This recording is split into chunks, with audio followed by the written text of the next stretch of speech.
Olá pessoal, sejam muito bem-vindos a mais uma aula de língua inglesa. Eu sou a professora Adriele e hoje a nossa aula é para falar sobre os modal verbs, ou, na língua portuguesa, traduzindo, verbos modais, tá? Então, o que nós vamos estudar hoje? Os modal verbs, tá? O que são esses modal verbs, tá? Eles são verbos, eles são um tipo diferente. Vamos dizer assim que eles são verbos especiais. Eles são chamados, né? É um tipo de verbo especial auxiliar que quando eles são usados, eles podem alterar o sentido do verbo principal, tá? Por quê? Porque o verbo modal, né, o modal verb, ele pode indicar um único verbo, ele pode indicar uma possibilidade, algo que pode acontecer, uma obrigação, que é algo que deve acontecer, ou a pessoa deve fazer, tá? Ou às vezes pode indicar uma dedução. O que é dedução? Algo, uma hipótese, tá? Ou também pode indicar uma permissão, uma habilidade, que é o uso mais contínuo, tá? Mais notável. Às vezes vai indicar também um pedido. Então, um único verbo, ele pode, dependendo do contexto da frase em inglês, eu vou ter toda essa situação. Pode indicar uma possibilidade, pode indicar uma habilidade, algo que é obrigatório, tá? Só que os verbos, os modal verbos, os verbos modais, eles possuem algumas características que nenhum outro verbo tem, tá? Primeiro, o modal verbo, ele não tem infinitivo. Infinitivo é aquela partícula to que vem agregada ao verbo, que a gente fala, por exemplo, to work, que é para falar trabalhar, to clean, que é para falar o verbo limpar. Agora, o modal verbos, não, tá? Ele é só o verbo sem o to, ele não tem o to. Outro detalhe, ele é único para todas as pessoas, mesmo que seja lá na terceira pessoa do singular, lá no tempo presente, como por exemplo, she works, she cleans, né? Que é o verbo limpar e o verbo trabalhar. Então, eles recebem o Szinho ao final. Já os modais, eles não precisam, tá? Eles não são flexionados, porque eles têm uma única forma, tá? Então, se eu quero falar, eu posso estudar em inglês, eu vou usar I can, que é o verbo poder, é uma habilidade, tá? Já eu vou mostrar para vocês quais são os verbos modais, são poucos, tá?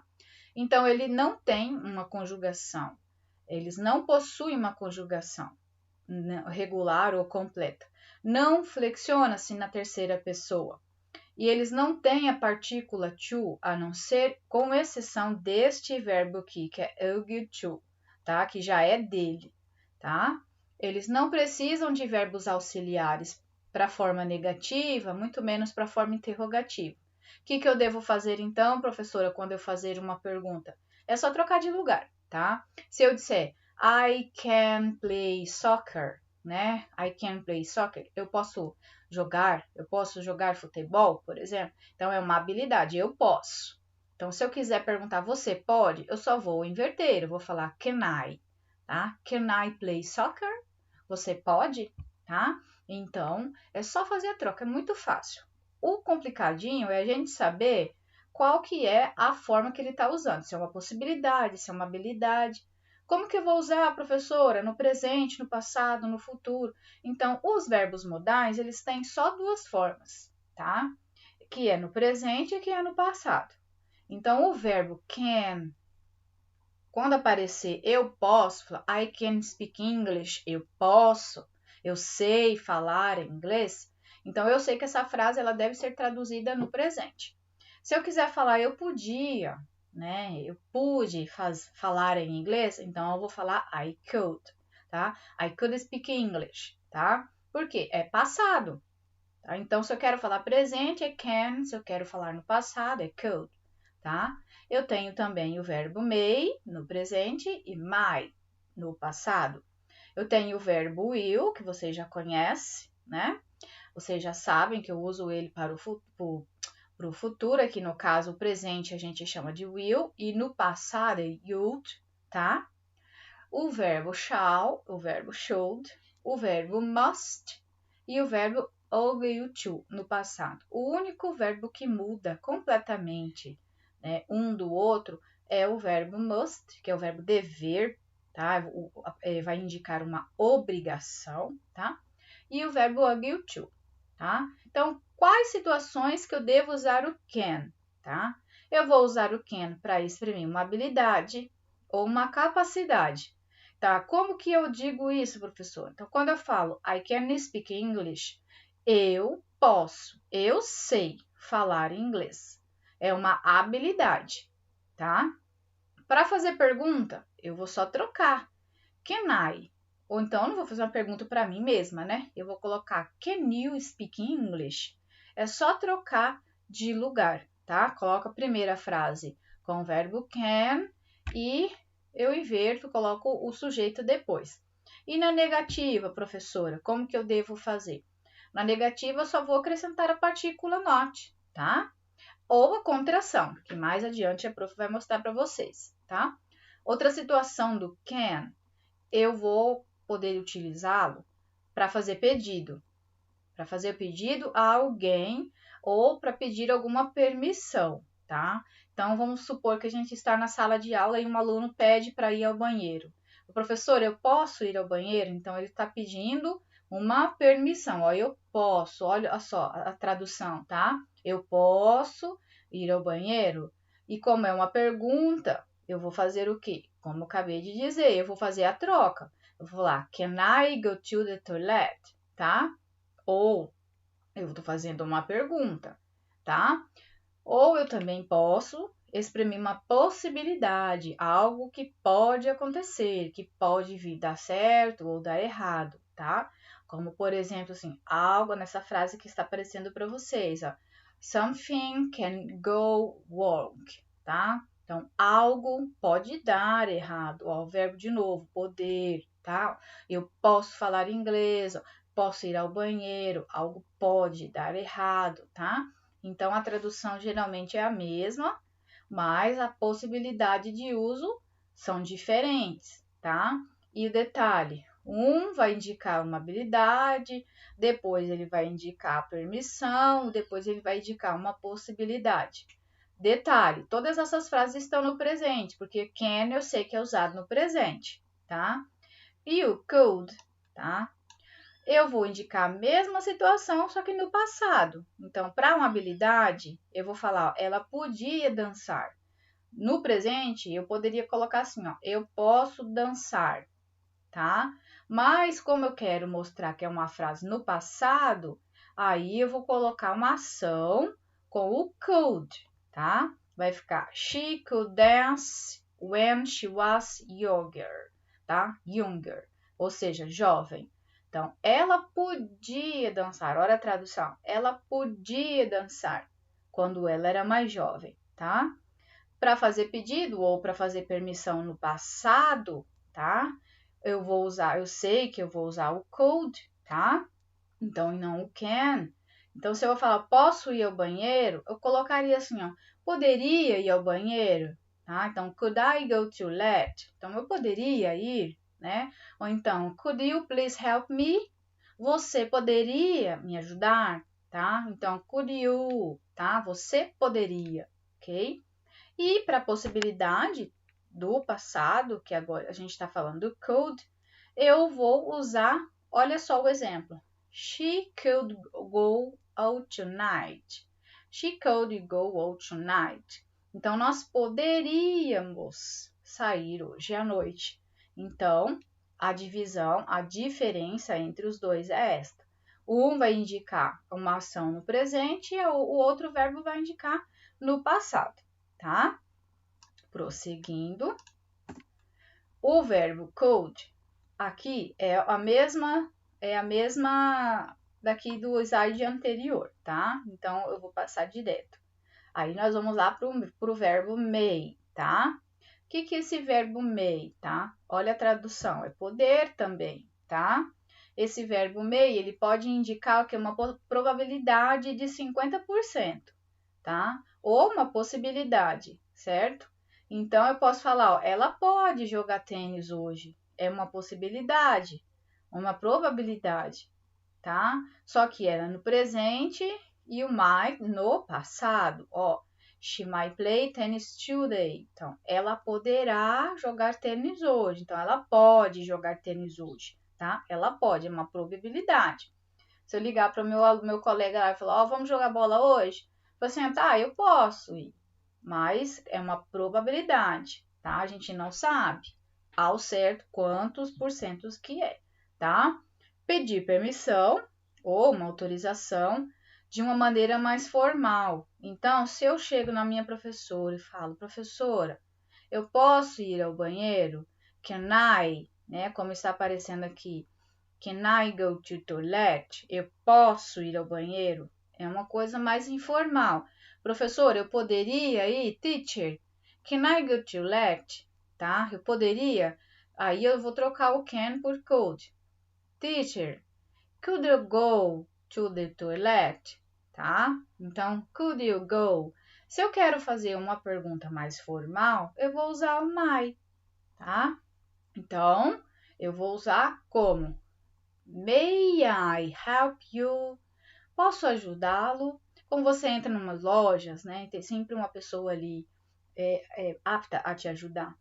Então, ela não vai falar assim, eu poderia te ajudar? Você não vai chegar ali e falar, eu posso te ajudar? Parece impositivo, né? Então, você chega assim, eu poderia ajudá-lo? Em que o senhor precisa de alguma ajuda, né? Então, eu poderia. De uma forma mais formal, né, uma autorização de uma maneira mais formal, eu uso um may ao invés de usar o can ou could, tá? O might, tá? O might, ele pode exprimir uma probabilidade, mas é mínima, tá? Como, por exemplo, você olha para o céu e fala, nossa, vai chover hoje. A gente não sabe, né? E também ele pode indicar uma permissão, tá? Uma autorização, como eu falei para vocês, de maneira formal, tá? Então, se eu quero entrar na casa de um colega assim, mais distante, se eu quero entrar na sala de aula, eu vou falar assim, posso entrar, professora? Né? Please, com licença, por favor, eu posso entrar? Você vai escrever, você vai falar assim, may I come in? May I come in? Então, eu posso entrar, teacher? Tá? É algo formal, tá? E o verbo will, por mais que esteja mostrando para vocês lá no primeiro slide que ele é uma ação que está no presente, o will, ele indica uma ação do futuro, como vocês já sabem, porque ele é o verbo auxiliar, tá? Então, toda vez que vocês virem o verbo will, ele vai estar acompanhando um verbo auxiliar, o verbo principal, ele vai indicar uma ação futura, tá? Então, ó, eles estarão em casa hoje à noite. Eles estarão, é uma ação futura. Então, they will be at home tonight. They will be at home tonight, tá? Então, eles estarão em casa hoje à noite, tá?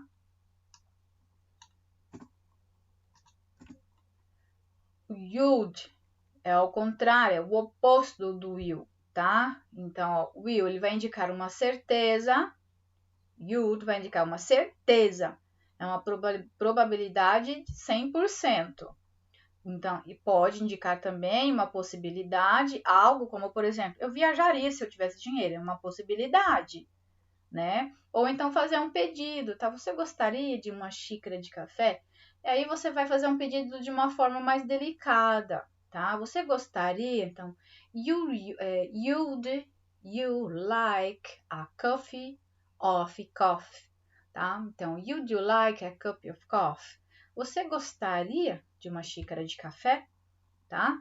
E para indicar certeza, nobody you agree this. Então, ninguém concordará com isso. Ninguém, nobody you'd. Ninguém concordará, tá? Quando eu digo uma possibilidade, ó, eu viajaria se eu tivesse dinheiro, ó. I would travel if I had money, tá? You travel if I had money. Então, eu viajaria. Então, ó, I would travel, tá? Então, quando o verbo you, would, está ao lado do meu verbo principal, travel, que é viajar, Então, eu vou traduzir sempre assim. Eu viajaria, eu poderia, eu sairia, eu gostaria, tá? Porque é um verbo numa ação passada, que nós chamamos de pretérito, tá? Outra situação, tá? Eu uso will, como mostrei para vocês aqui no slide anterior, para indicar uma ação futura, tá? Agora, eu também tenho outro verbo que vai indicar uma ação futura, só que ele é mais para situações formais, tá? Quando eu digo formal, geralmente é para falar de regras, tá? Então, e a tradução sempre é dever e poder, tá? Então, essas ações, como por exemplo, nós devemos estar no Rio às 2 da tarde, tá? Então, ó, we shall be, tá? Nós deveremos, tá? Estar, we shall be in Rio by 2 p.m., tá? Então, nós deveremos estar no Rio às 2 da tarde. É uma ação futura, tá? The students shall arrive on time, tá? Os alunos deverão estar na hora certa. É uma ação futura, é uma regra, tá? E essa regra é formal, de escola para alunos, tá? O should, ele vai indicar uma ação, como que eu posso dizer? Uma expectativa, tá? Como, por exemplo, eu vou na casa de um colega e vou assistir um filme. Você fala assim, esse filme deve ser bom. Então, sempre a tradução é deve, dever e poder, tá? Então, esse filme deve ser bom, esse filme pode ser bom. Então, é uma expectativa, é uma possibilidade também, né? Então, this film, ou então this... como que eu digo mesmo? Cinema, por exemplo, this cinema should be good. Então, esse filme, movie, tá? A outra tradução. This movie should be good. Então, este filme deve ser bom. Ou então, very good, né? Que é muito bom. Então, uma expectativa. Fazer uma recomendação, tá?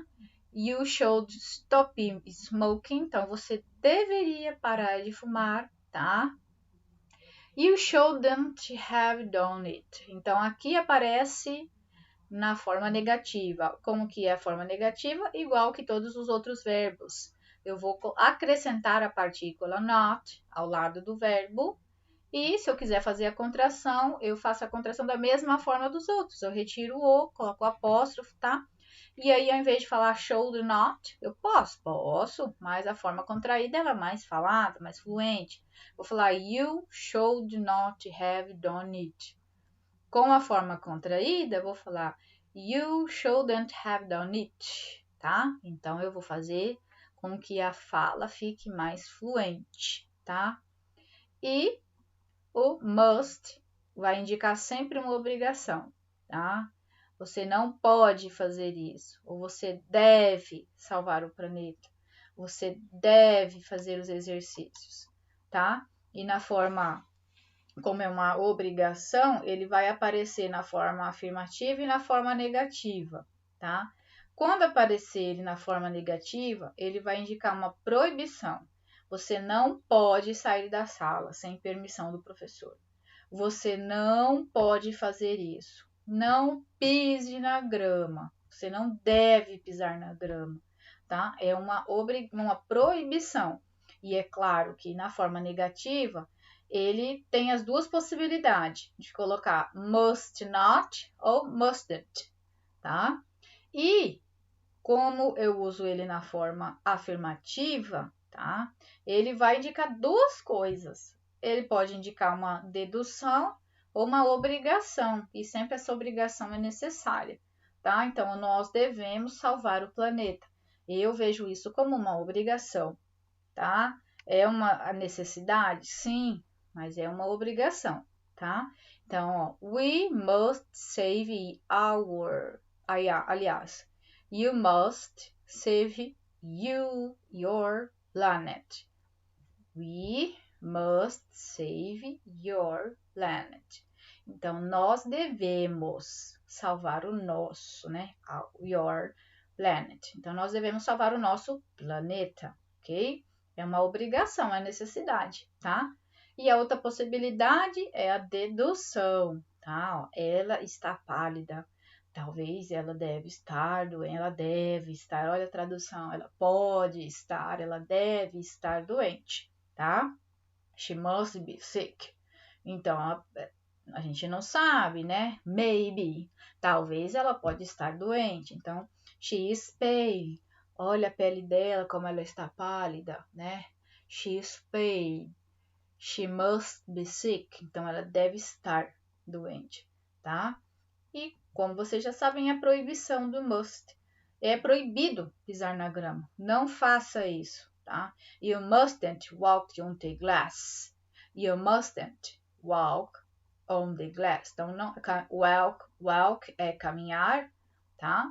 E aí eu estou colocando mustn't como o verbo auxiliar, tá? Fica lá. You mustn't walk on the glass. Não pise na grama, tá? É uma proibição. Na forma negativa, como eu estava mostrando para vocês, eu vou colocar a partícula not sempre depois do verbo modal, tá? Mas na maioria das vezes acontece a contração, tá? Ao invés de eu falar should not, né? She should not visit him now. Então, que ela não deveria, porque aqui está no passado, né? Ela não deveria visitá-lo, him now. Visitá-lo agora, né? Visit him now. E na forma contraída, fica mais fácil de falar. She should not. Aí na forma contraída, she shouldn't visit him now. Então sai uma forma mais fluente, tá? E na forma negativa, na forma interrogativa, eu vou só apenas colocar o verbo modal na frente do sujeito, nada mais, tá? E é claro, colocar o sinal de interrogação, né? Em toda frase ela vai pedir.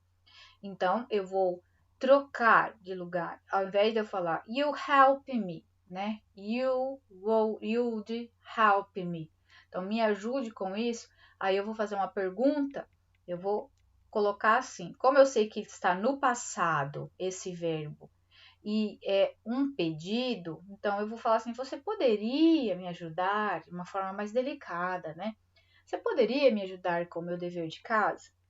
Né? Então, como é uma forma mais delicada, eu vou usar sempre you'd. You'd you help me with my homework? Então, você pode, tá? Você pode me ajudar, você poderia me ajudar? Você pode não, perdão, você poderia, tá? Would you help me with my homework? Então, você poderia me ajudar com o meu dever de casa? Então, é só fazer a troca, tá? E é isso, tá, pessoal? Então, os modal verbs, eles são muito importantes, tá? Assim como os demais conteúdos da língua inglesa, certo? Aqui nós estudamos os principais modal verbs. Nós sabemos que eles são verbos especiais, eles possuem uma única forma, mas não precisa de outro verbo auxiliar, tá? Mas ele possui essas possibilidades aí de ter o poder e o dever como uma habilidade, como uma obrigação, como um pedido, como uma sugestão, como uma proibição, tá? Então a gente precisa entender o quê? O contexto. Tá? Por isso que a tradução geralmente é dever e poder. Você pode tocar violão, você deve fazer a lição, você deve tocar, você tem essa habilidade, né, de tocar violão, você não pode pisar na grama, você pode fazer atividade, você poderia me ajudar. Então, geralmente a tradução é poder, tá? Geralmente é deve e pode, tá?